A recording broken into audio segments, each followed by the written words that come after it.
Black Man Spy. Welcome to this special super hot edition, Middle East on Fire, Black Man Spy. You know, I have bags under my eyes, it's not just because I lost sleep, because I have a summer cold, or I had a whole bunch of jet lag coming back from Greenland, or because I'm a septuagenarian that tries to run 2 miles every day while chasing a Labrador. No, that is not the reason I have bags under my eyes. I have bags under my eyes due to the sleepless nights we've all been getting because of a prediction that I made now 106 days ago that is going to come true. 106 days ago in my Substack, I published an article about the United States was on the verge of going to war with Iran because certain missile systems, aircraft, and aircraft carriers had been quietly moving around the chessboard to be in a position to strike Iran.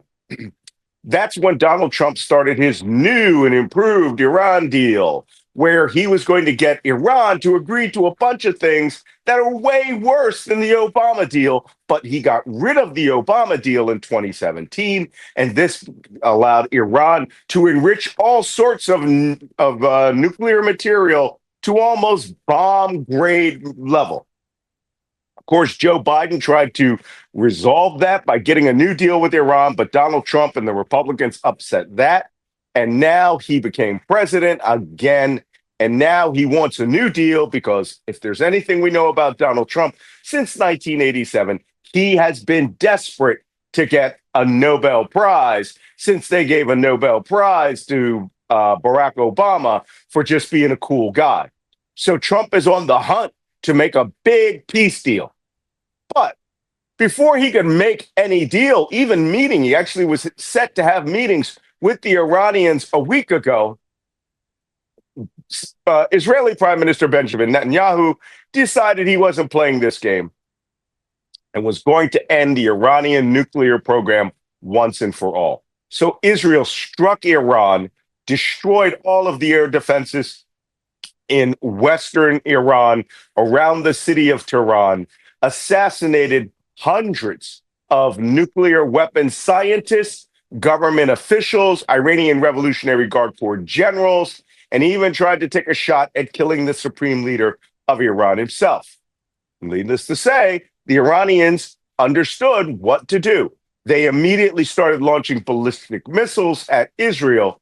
And unlike April of 2024, when they fired hundreds and hundreds of ballistic missiles and none of them got through, this time missiles are getting through. There are almost 30 dead. I believe it's about 30 dead, over 500 wounded. As a matter of fact, just this morning, that number is going to go up.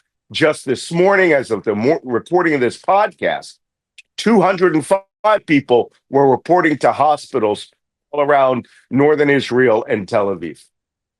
This has now become a miniature version of the Iran-Iraq war's war of the cities. That's when Iran and Iraq under Saddam Hussein were just trading missiles and blasting each other's cities to cause the most civilian casualties. The Israelis are hitting Iranian nuclear program targets, and Iran is now just hitting whatever they can hit, including a hospital, which was destroyed this morning.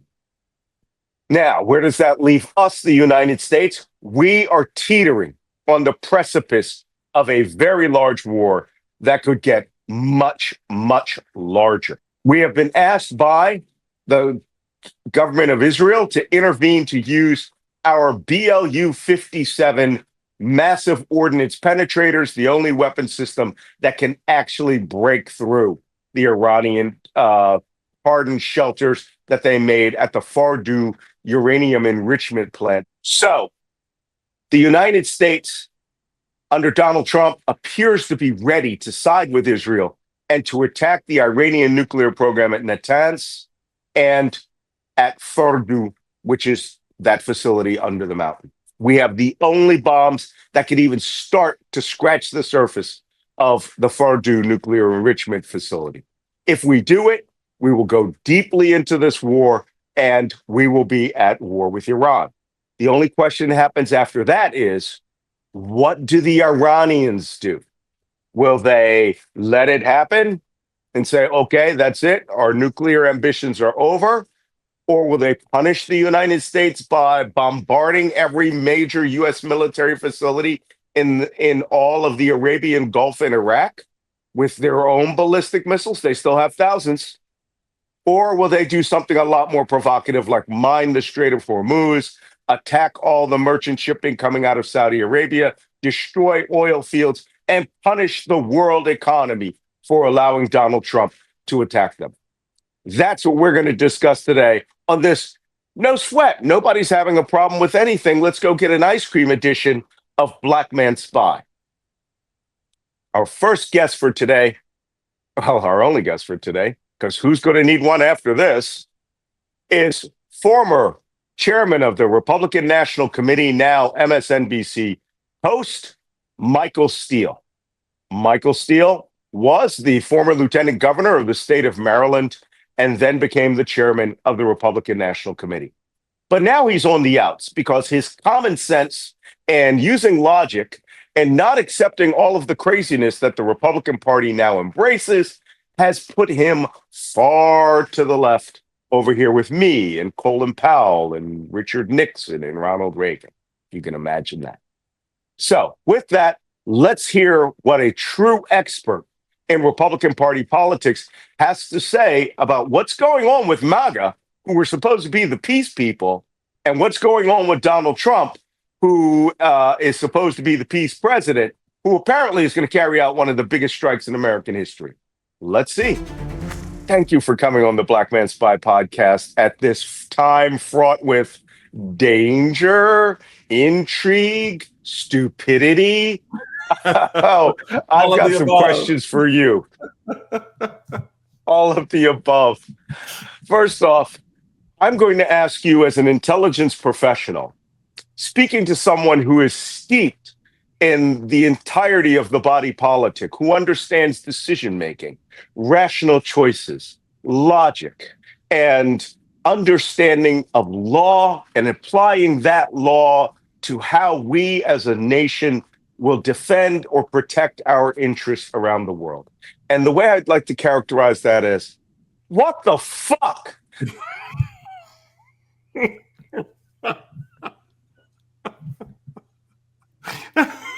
I mean, what is going on, man?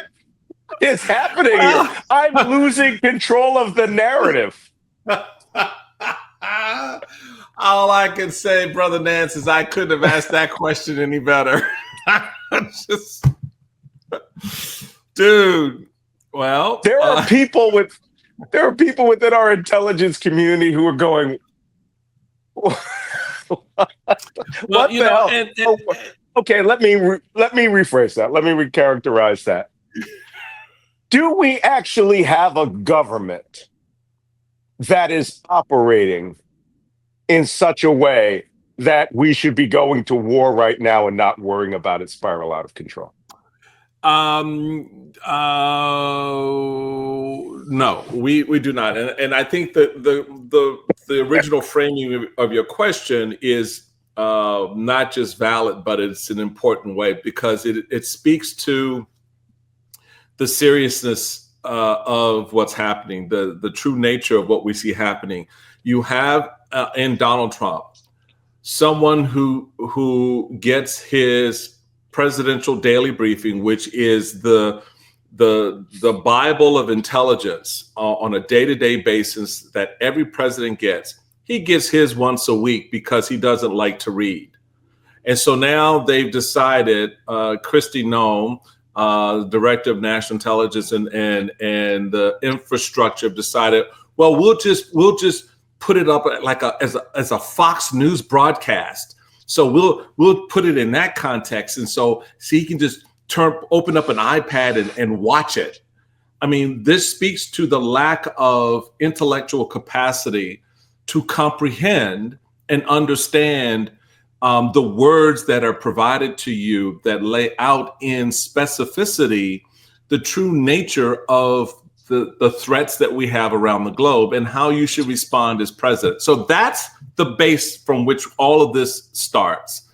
Then you move into a situation and it's funny you bring this up because I was having this conversation this morning with Iran, that if the supreme leader, if the Ayatollah sent Donald Trump a message saying, hey, Donald, we like to talk to you, have your sons come over, and we'll talk about doing, Hotel Casino Tehran, Trump Hotel and Casino Tehran. Donald Trump would put out a tweet talking about how great Iran is, how wonderful they are, the people, everything would change. Why? Because all of a sudden now it's his interest. It's something that he cares about, the transaction. I have a hotel. I'm going to get rich off of it. I've got business deal. That's not the kind of person you want sitting behind the Resolute desk. Mm-hmm. So the bottom line is Donald Trump is ill-equipped for this moment. He's entered into a bargain with Benjamin Netanyahu that in many respects, they're both politically trying to protect each other. The reality of it is, and I really do believe this, and you may have different intelligence on this part, but I do not see the space in which Donald Trump actually launches an attack on Iran. Because at the end of the day, for him, there is no upside. There is no good outcome from that. And you've already begun to see some of the fractures within the MAGA-verse with the Ted Cruzes and the Tucker Carlsons, the isolationists versus the hawks, if you will. But you shouldn't get that twisted either, because at the end of the day, that's the only thing where there's separation. They are still all MAGA. They're still for stripping away people's rights and going after immigrants and using the Justice Department against their political enemies. All that stays the same. This piece, though, is where there's a fracture. And at the end of the day, I think Trump stays much more neutral. He's just like Donald Trump spent more time yesterday on his damn flagpole than he did on this situation. Every week I do a Thursday Substack video cast with Michael Cohen and Lev Parnas, and it's called Unleashed, but it's unofficially known as Two Felons and a Spy. And but these two guys, give them credit. These two guys know the mindset and workings of Donald Trump. But they always caveat, both of them now, because they work with him every day, they caveat that he is in an altered mindset. He is not the Donald Trump that they knew, but that his general functioning of him is that of all things, he cannot be seen as weak in any circumstance. So by Netanyahu striking 4 days before he was about to have the big deal meeting, where he's going to cut a deal with Iran, Israel sort of forced his hand. And if the United States doesn't come when they say only you can end the Iranian nuclear program, even now, Trump is pulling the full taco, Trump always chickens out. He's sending the resources forward because he has to. He has to send 3 carriers, even though one won't get there for 10 days. Another won't get there for 4 more days, He could still carry out the strikes, but he doesn't have the resources in place to deal with the consequences of those strikes, the aftermath, if the Iranians decide to be very jumpy. Full disclosure, I am one of the few people in the United States who has been in direct naval combat with the Iranians, and it cost 58 of them their lives when they almost wiped out my ship, and we shot down an airplane, and we blew up their most productive oil platform, all in 3 hours. We could be doing a whole lot worse, but the Iranians could also. They have the ability to change the entire global economic dynamic by using the asymmetric tools they have, which are commandos and ballistic missiles into oil fields, not punishing Israel, not punishing America, punishing every one of those Gulf states down there, so that if they can't move their oil, well, then none of you are going to move your oil or natural gas. And if you got a problem with that, go talk to your new golfing buddy, Donald Trump. Well, So America could be headed into a very fraught place. What do you think?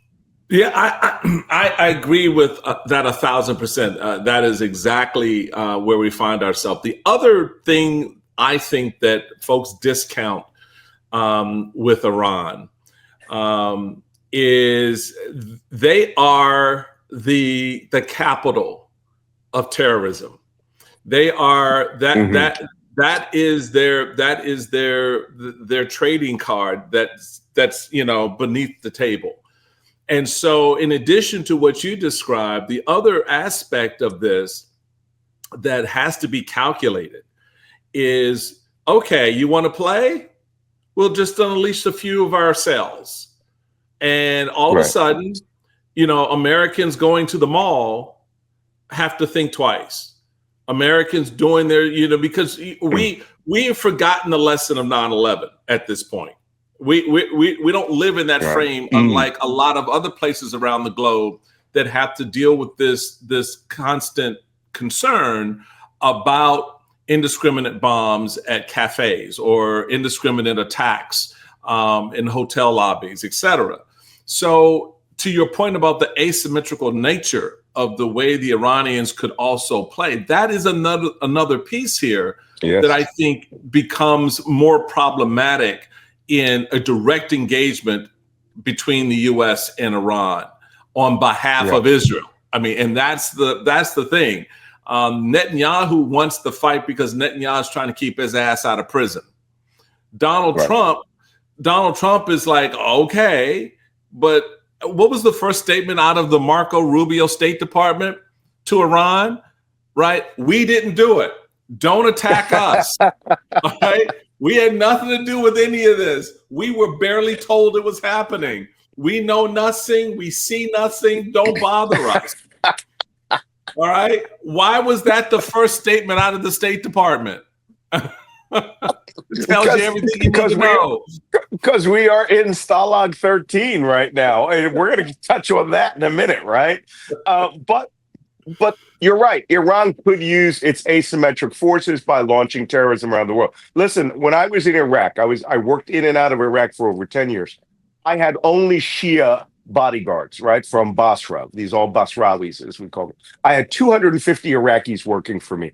And one day we were in Karbala, where they were trying, oh, chief, this is the shrine of Ali, this is the shrine of Hussein.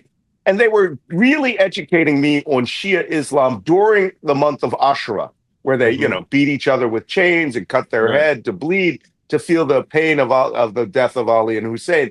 And I prayed in the shrine of Ali, and I've been to the shrine of Hussein, and I got a real education. In fact, I helped them stop suicide bombings at those shrines. But what happened one day was I was talking to them, and I was saying, how is it that you're listening to Muqtada al-Sadr and the Iranian clerics about attacking America? And one of my favorite guys, great guy, love him. He named his kid Malik after me, right? And he goes, oh, chief, I am sorry, but these are my leaders. And if they say, I must kill you, I will kill you. And I go, okay, fair, fair enough. I understand that. I can, just don't change your kid's name after you kill me. But what he was teaching me was that the depth of Shia Islam's commitment along all of them is very different than the Sunnah. The Sunnah Muslims, which are Saudi Arabia, you have the radical extremists like Al Qaeda and all those. But if Ali, the Ayatollah Khamenei the other day declared full Shia jihad on America, and everybody else blew it off, except for the few Iranians and Arabs who were on some of the Twitter spaces. They were like, whoa, that's not good. They calling on a religious commitment from you now, which you don't have to like us. You don't have to like the IRGC. You don't have to like the fact that you can't get pomegranate in the souk right now, or that the bread shops are closing. But we still have the rifles on the street. Yep. Right? We are still the people who, when you go to pray, You're praying with us as the leaders of your religion. Therefore, we're calling in all the markers. And granted, they're not going to be able to get out of Iran proper, but you have Iraqi Shia who could just turn on us in a minute. The entire government's Iraqi Shia. You still have surviving members of Hezbollah. There's Shia Muslims around the world. You're right. They could use their asymmetric nature, get weapons and equipment out there, or you'll have individuals who will drive a car into a crowd or just stab you. These things were not gamed out by Donald Trump. Well, I mean, like you said, he doesn't read the presidential daily briefing. Right, exactly. And I think that when you're looking at what this narrative, how this narrative is evolving around Iran right now, that you have to look at it asymmetrically. You have to look at it as a 3, 4, 5 level chess game, because there's so many other pieces that Iran has that it can use in this conflict. And so you need someone who has the capacity to learn. You need someone who has the capacity to understand. But most importantly, you need someone behind the resolute desk who has the capacity to give a damn about the outcome. And that outcome is not self-centered. That outcome is about what is the role and the place of the United States in this potential conflict. And more importantly, in this, if we go down that road, how do we keep the American people safe and our interests protected globally? And so this is not the thinking inside this administration. That was Trump 1.0. There you go. Using that word, thinking. I'm thinking. That's dangerous. I can't help myself. God, we're so fucked. I just wanted to say something. Okay, you need to take that mug away from your mouth. I was make a good joke. Yeah, we are almost literally in the administration of President Camacho from the movie Idiocracy, right? Where the Secretary of Defense, brought to you by Carl's Jr., want to run a program where he can be Secretary of Defense, and the president is shooting a machine gun in the air, and his teleprompter says, "Shit is fucked up," and shit. Right? I mean, this is absolutely ludicrous. It's like Idiocracy was a documentary that was brought from the future. But my true, okay, we have true trouble we have to talk about here. So now we understand the Middle East could come back to bite us all in the butt. Right. That's great.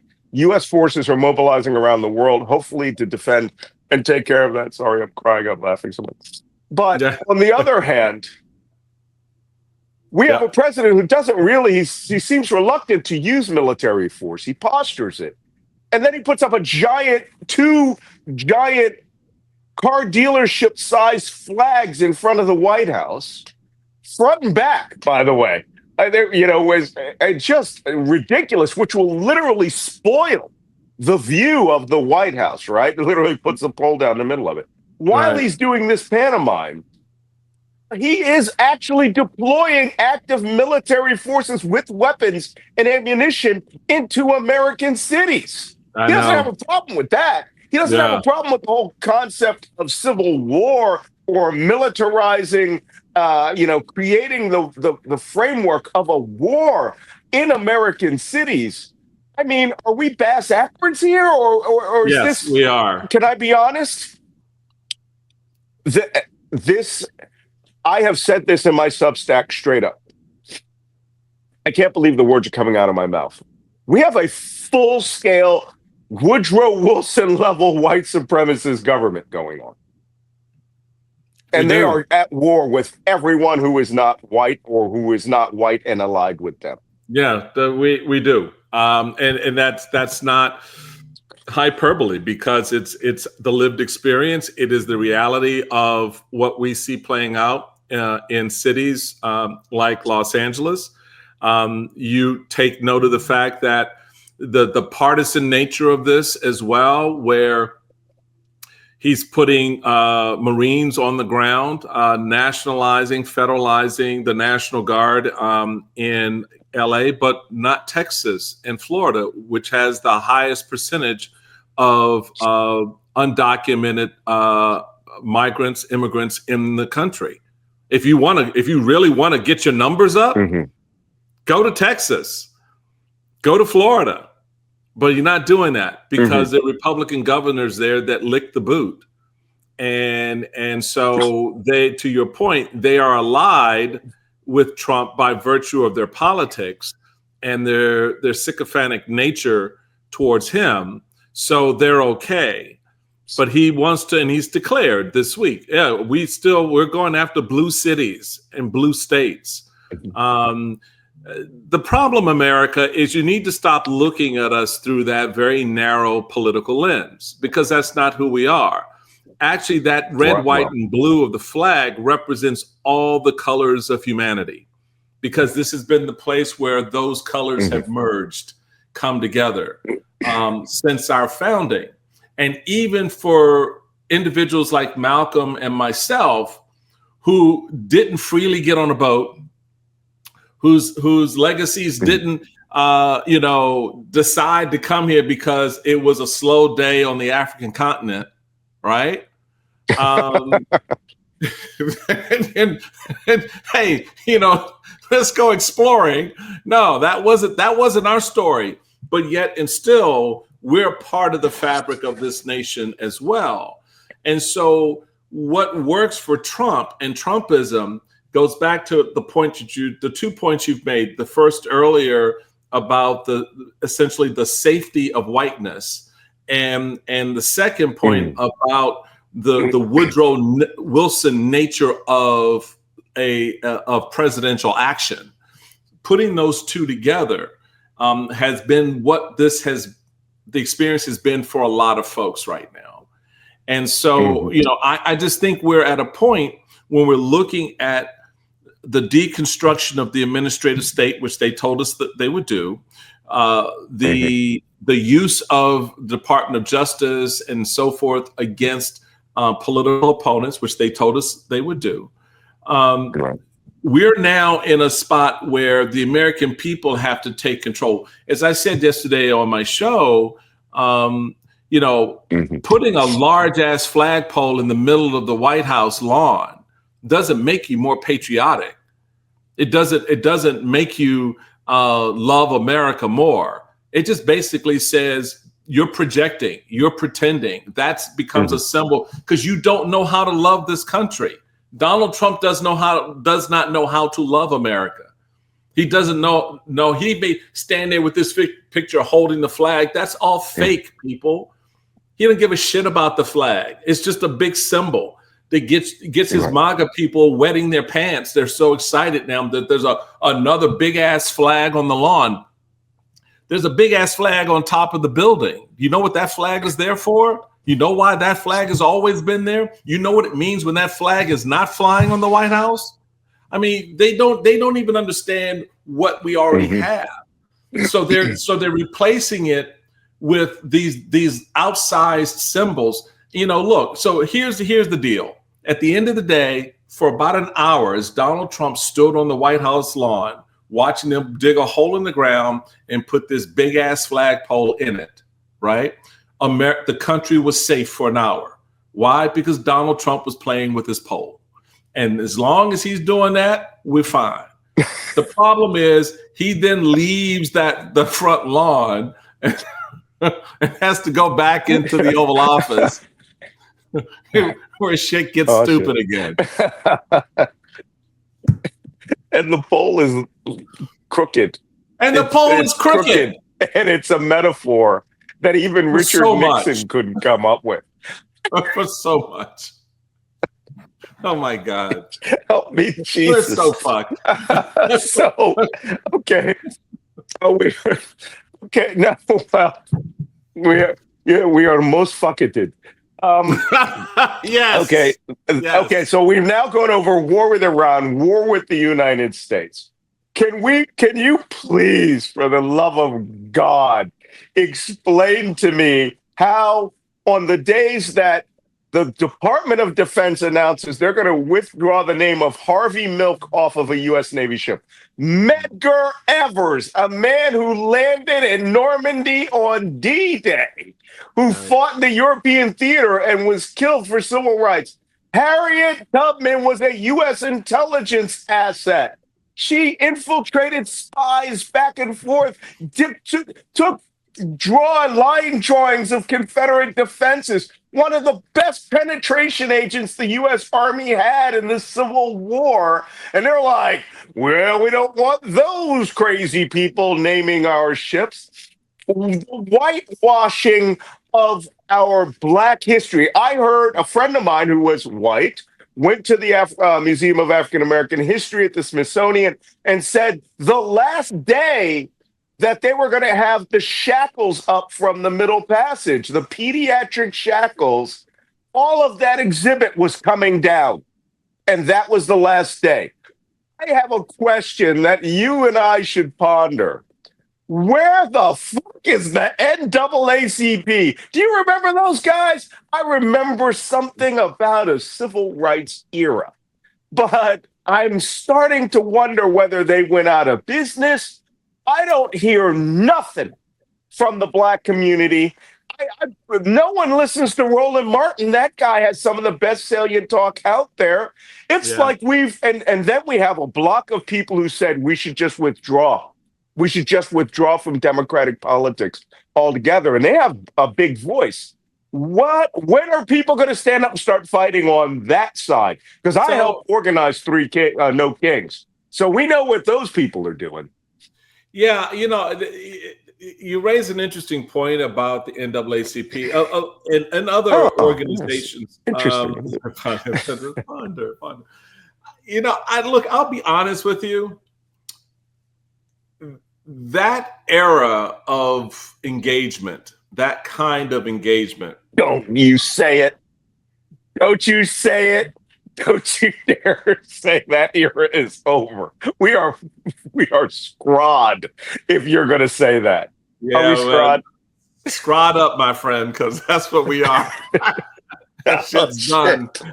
Ain't nobody fired up by a memo from the NAACP. That's not how this works anymore. That clarity. What? Well, but here's the reason why. Because the fracturing of the civil rights community itself, manifest in the Black Lives Matter moment, the George Floyd moment, that ability to galvanize around those efforts. The Black Lives Matter. I mean, just look what's happened to George Floyd, the George Floyd story since then. It's now been twisted on its head. And, it's been glommed up into a DEI bullshit that Stephen Miller and his white supremacist thinking, sort of use the boogeyman, want to create the boogeyman. So I'm not surprised. I mean, because at the end of the day, if the president of the NAACP held a press conference, what would happen? What would happen? I mean, would it change? Would it change it? So Donald Trump has basically said that all of Black history is basically one big DEI project, and we need to excise the country from that storyline. We don't need to hear those stories anymore because their white sensibilities are offended. And the where is our Black lash to this? I mean, what would it look like, Malcolm? What would the backlash look? God forbid. God forbid that people lose their minds and I get voted in as the president of the NAACP. It will look like the return of the ghost of Denmark Vesey. Okay, which, by the way, slave rebellions, by the way, in case you wonder where the Citadel came from in Charleston, it would look like I would be on, the word would be black jihad. I would say, okay, you guys don't like us? Nobody buy nothing from this place, this place, this place, this place. We started it with Target. Focused, highly focused boycotts. I mean, we're so bad. Things are so bad. Eddie Glaude is calling for national action for us to have a national boycott and work stoppages and all those things. Yeah, How nice look, he is. so my thing is, why can't we get that act together? Well, I agree. No, but I agree with you. I'm just trying to give an explanation of the thinking. But I, at the end of the day, would be more like you in that I wouldn't put out a press release, condemning anything. I would start organizing on the ground. I would start, community after community organizing on the ground. But you also have to take into account what the end game ultimately will be. Will it move your needle? Will it change the outcome? My bet is with someone like Donald Trump, who doesn't care to begin with, it doesn't faze him. Mm-hmm. It doesn't move him. In fact, it enriches his lack of empathy, and that cavern that is known as his heart just gets bigger. He doesn't care. He's not afraid, and then he starts saying stupid shit like, well, black people love me. Why? Well, because that's what he thinks. Because he puts up some gold lame sneakers and, some brothers in the hood bought it, I guess. I don't know, but the question that becomes, what is the outcome? Is it just about taking exhibits out of a museum, or is it something or everything else? And that, I think, is where it sort of falls apart, because no one's had that connective conversation. I can be outraged, and I am, about what you're doing to my history, but then how do we collectively decide to tell this government to shove it up their ass, and that you will not whitewash our history? And that leadership has not emerged, to your point. And the question is, does it? And if it does, how does it? And how do they organize the community around this idea that this man's full of shit? You're not whitewashing our history. You're not erasing us. Stop the DEI crap, because DEI worked for your dumbass grandfather, right? When he got on a boat and came over here and tried to settle down, right? It all worked for him. Everybody was like, yes, come. So it's just, we need to do those two things. And I don't see either of them having been done yet, because you're right. They're strip mining our culture and our history. I listened. I had a buddy of mine who was, lamenting all of this stuff on DEI. And I was like, have you talked to your teenage son? Because I bet you if you go on his phone, it's going to be loaded with a lot of Black culture that he consumes willingly every day. Right. So you're going to take that from him. You're going to take his phone from him. You're going to tell him to stop listening to certain types of music. You're going to tell him to stop reading certain types of books. You're going to tell him that he can't go hang out with his Black friends, because that may contaminate his history. They may make him feel guilty about slavery. I mean, why do you think your son is that unintelligent? Why do you want him to be that unintelligent? No, needless to say, we don't talk. Well, he didn't like that conversation, but that's the way it is. Of course he didn't. It's woke, which means respectful of people and their feelings and emotions and their cultures. Yes. But I have one last question, because I know I'm really taking a lot of your time. I thought we were going 30 minutes. I've missed you, brother. You always in a secret mission somewhere, man. Where's Malcolm? I am in Ukraine, but I'm what not you guys need to do is ask. Okay, one of these days when you're host, ask yourself, what has Malcolm Nance been doing, and why was he in Greenland, and what was the result of his visit? And you will be quite surprised. Watch next week's episode of Black Men's Spy. Last week, we showed the whole visit to Greenland, and I was on a show called Liepert Show, which was it's the number one political show in Denmark. And I was in Greenland, and they were like, "Whoa, there's an American spy in Greenland." I go, "Yes, but I'm the good guy." And I set a series of questions up, including one straight to the prime minister, and explained how U.S. intelligence didn't want to know anything other than what was the prime minister and the Danes going to do if they did a lightning seizure of the country with commandos, which is the only way it would done. And I said, "You better have an answer." I said, "But here's an answer that you might want to consider. Take J.D. Vance seriously. Arm the country. Deploy special forces. Deploy the Marines. Put warships there. Put fighter aircraft there and say, we're now strengthening the resolve of blah, blah, blah. Invite the French Alpine troops in." 3, 2, 1. Guess what happened this week? All of those things happened this week. So next time you're on air, I know that, we're sort of on the outs of with MSNBC once I went to the Ukrainian army because I became too much part of the story is what was explained to me. But that being said, I want to set that aside. I'm bragging too much because next week, Black Man Spy, I'm taking credit for the freaking defense of Greenland and the destruction of Donald Trump's plans. And it got it on air. But now I want to ask you one last question. Sure. Can you explain to me why the Democrats constantly, especially a guy from Brooklyn, Jake Hakeem Jeffries, why they review themselves as the cooling saucers of democracy when the hot molten lava of Republican MAGAism is literally being dropped onto their heads and cups and consuming their cups? Why do they still feel that we govern and we're nice? Those people will behave a little bit better than they are right now. They'll only shoot half of us. They still view American politics in a traditional / linear way.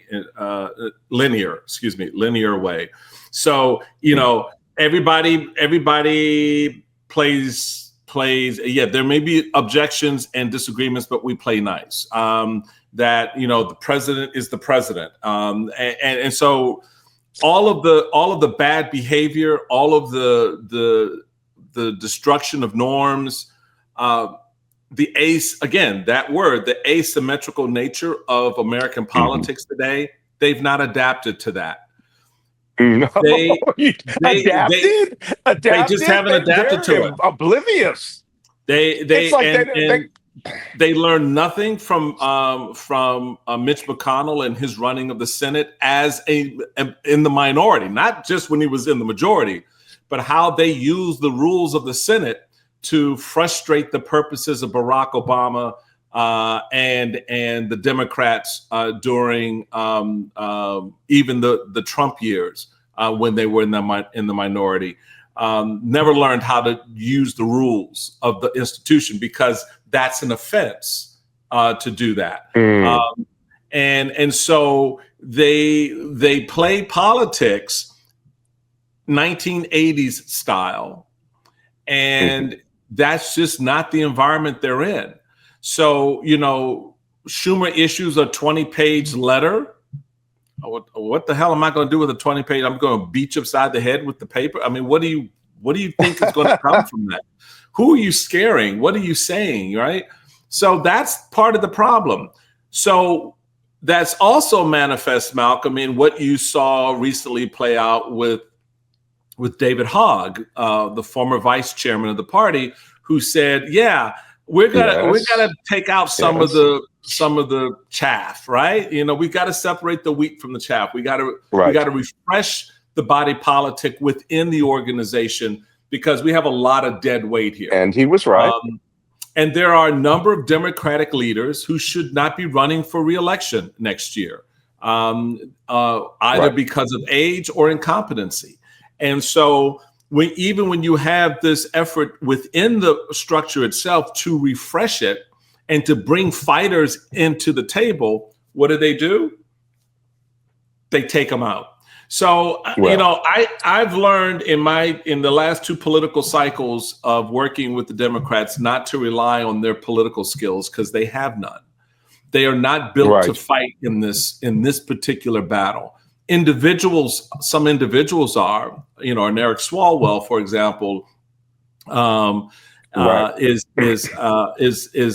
one of those individuals, and there are a handful of others, but the larger body politic, the larger organization is not. When you have the chairman of the party, express openly his frustration, and as well as, his insecurity about being chairman in this Are you kidding? environment, what do you do? So it's going to really rely on what you see happening on the ground with No Kings and other efforts that are organically organized, that are going to move throughout the body politic into this next political cycle, and will have to organize themselves to defeat MAGA at the ballot box next November if the Democrats want to control the House and potentially the Senate. But you can't until you see something differently, Malcolm. You keep organizing those No King rallies, baby, because that's going to be the root of it. Well, I'm sure you haven't heard. I'll break a little news for some of the people here. I actually am co-founded a new political action committee called FAFOPAC, and it stands for Focused Action, Focused Objectives, to do the thing that you said. We don't do nothing. We don't protest without a specific action that will have a specific objective that will be met to move the ball forward. And we call ourselves, by the way, the Deadpool of the political party world, because we are loudmouth, in your face, potty mouth people who really just don't give a fuck what you think. And we're going to play it MAGA style. And I made a call to arms video for Indivisible and No Kings that went viral. But and this, by the way, people say, why aren't you working in Ukraine? How come you're not in Israel? Those places are relatively stable, right, compared to the United States. Yeah, I love the Ukrainian army in a war. I love the Ukrainian army in a war because I saw the bricks crumbling back here. Seriously, no joke. And I kept saying, we got to save the Western Wall of democracy. Now we're in serious trouble. We've got a mad king. And the only way to do this is to instill backbone into the spine of Democratic leaders and Republicans.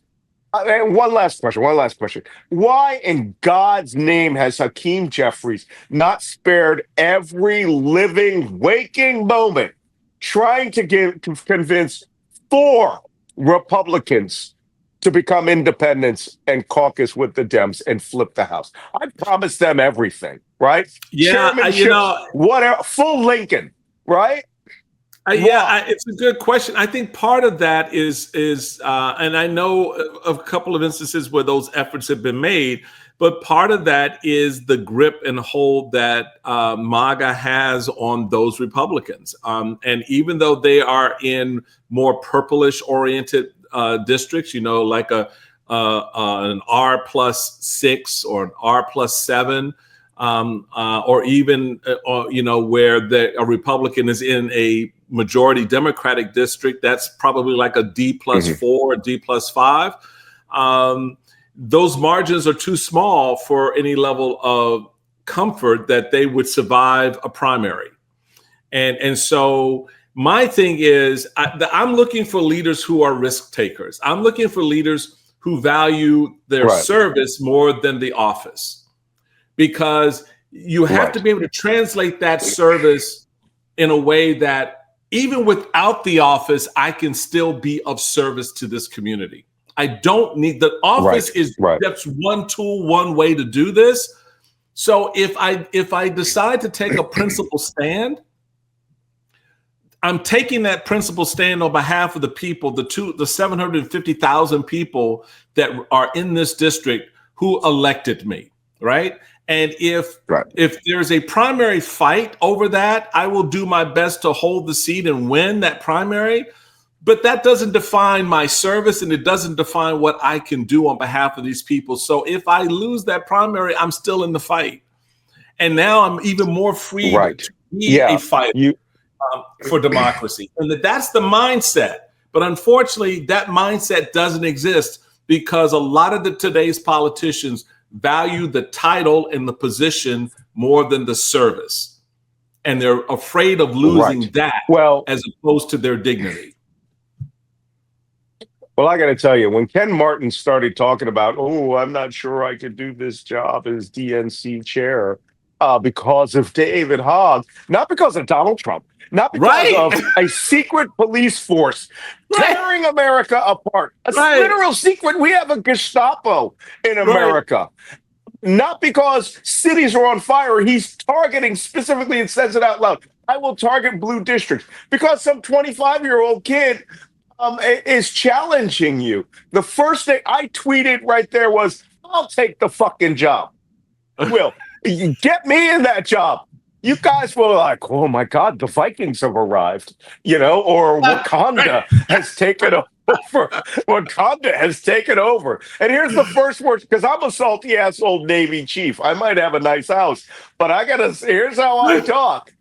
I don't give two fucks, right? What you think of us. We are going to destroy you as a party. And when we're done, half of you mugs are going to prison.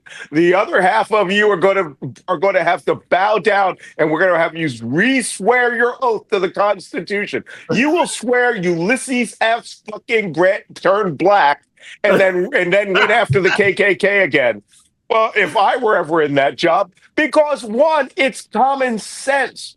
Two, you've got to want to fight. I'm from Philadelphia. I take this very seriously that I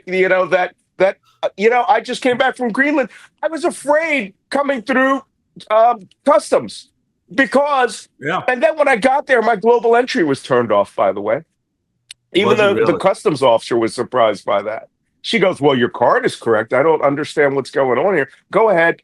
And I think that, they had me tagged. Remember when I was on MSNBC? I was pulled off air for 3 weeks because of the Bill Barr memo. So if these people want to go toe to toe, okay, that's fine. But, don't ever think you can come for me and not think that the whole world's going to get an earful and that you're not going to be, not shamed, I mean, I've got people out there right now who are like, oh, what will happen if ICE comes, to your house or some stupid shit like that? Right. And it's just like those guys will all be swearing an oath at the end of whatever that encounter is. Because I'll remind them of some shit. Like the fact that their books on terrorism are literally my textbook that they use at FLETC. Right? I mean, we just have this. The world is turned upside down, and this is where we're transitioning away from America. Literally, as I have a model ship of a ship that took part in the Barbary Pirates campaign, and Jefferson was like, "This isn't about Islam. This is about commerce. This is about all these other American ideals." And Trump's like, "Fuck all that. This is about money, bitches." It just 249 years of American history is on fire, in flames, is now being put in Walmart gilt frames. And I've got a Democratic Party that thinks, that lava flow will really cool nicely in this China cup. Let's see what happens. Let's see what happens. He goes, oh, no, it didn't work. That's essentially where we are. So the fight is the institutions. You cannot rely on the institutions, judicial, political, whatever. This is the quintessential we the people moment. There's a reason why the founders started our Constitution and our founding documents that way, right? With that idea. Mm-hmm. And not we the government, we the White House, we the president, we the Congress. It's we the people.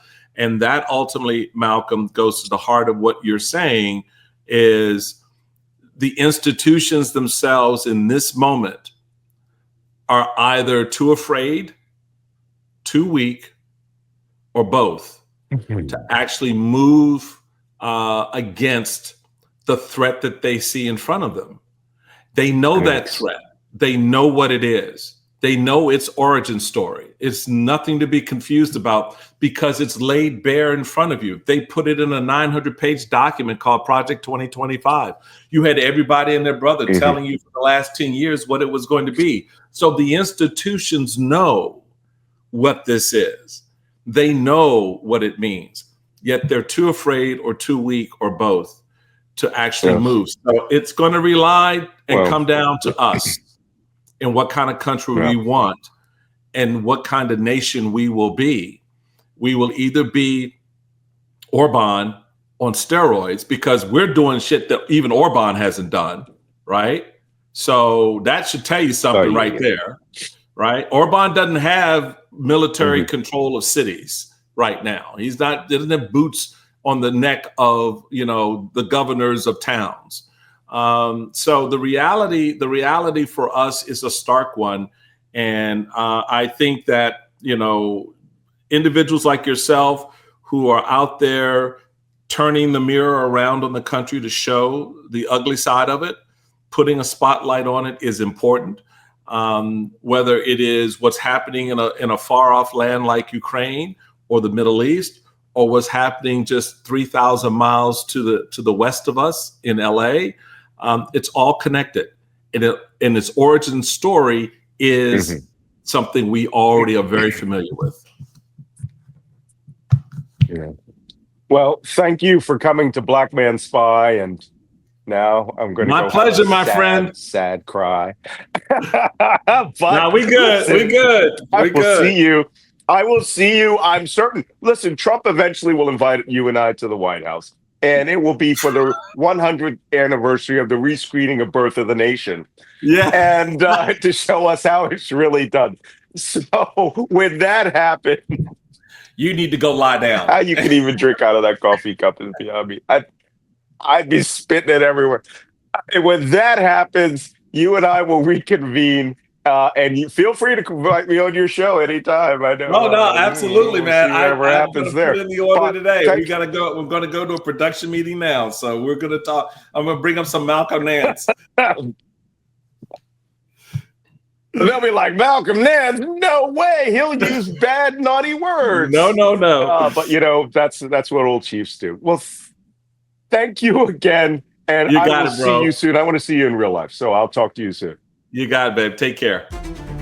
Wow. Thanks for coming to that super dynamic, crazy, interesting coffee and Canada Dry, zero sugar spitting episode of Black Man Spy. Michael Steele is one of my heroes, principally because when he was on The Daily Show, they'd have him on The Daily Show, they had a Muppet version of Michael Steele. And I was so jealous. I was like, I want a Muppet.